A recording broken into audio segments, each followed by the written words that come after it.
This is Chapter 2, Lesson 6, Neutral and Flexible Word Order.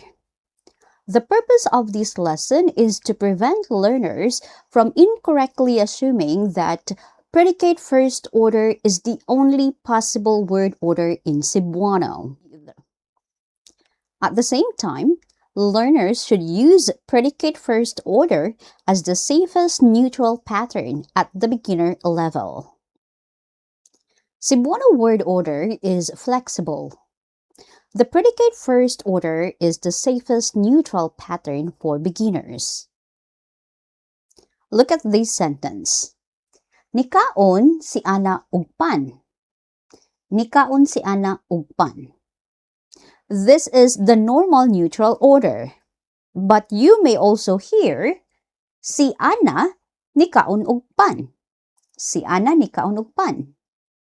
The speaker may put Ana first when Ana is already the topic, or when Ana is being contrasted with someone else. For example, Ben did not eat but Ana ate. In this situation, putting Ana first can be natural. But as a beginner, use this as your default. So, predicate plus subject plus the extra information. Okay, so nikaon si Ana og pan. Also, do not memorize Cebuano as only a VSO language. Now look at these sentences. Nikaon si Ana. Kapoy si Ana.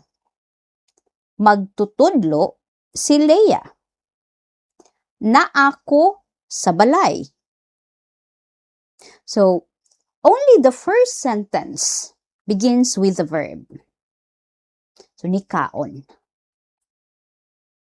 The better general rule is Cebuano usually puts the predicate first.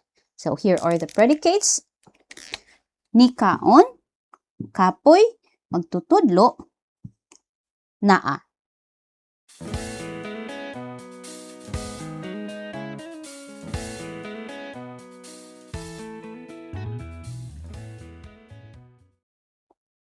Now let's practice. Which sentence is safer neutral form for beginner? A. Nikaon si Ana og pan. B. Si Ana nikaon og pan. What's the answer? The answer is A. Nikaon si Ana og pan. Sentence B is possible, but it has a special topic or contrast function. Now, identify the type of predicate. So first, kapoy si Ana.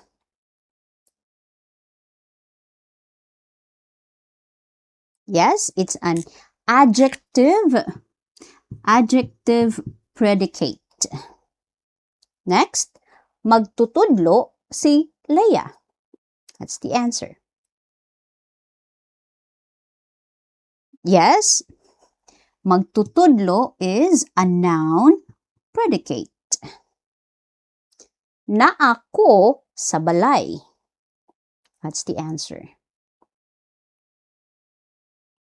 Alright, so the answer is location predicate. So, naa sa balay. That's a location predicate. How about nikaon si Ben og pan? What's the answer? Yes, so this is the verb predicate. Alright, so adjective predicate, kapoy si Ana. Magtutudlo si Leia. It's a noun predicate. Naako sa balay. So, naa sa balay. That's a location predicate.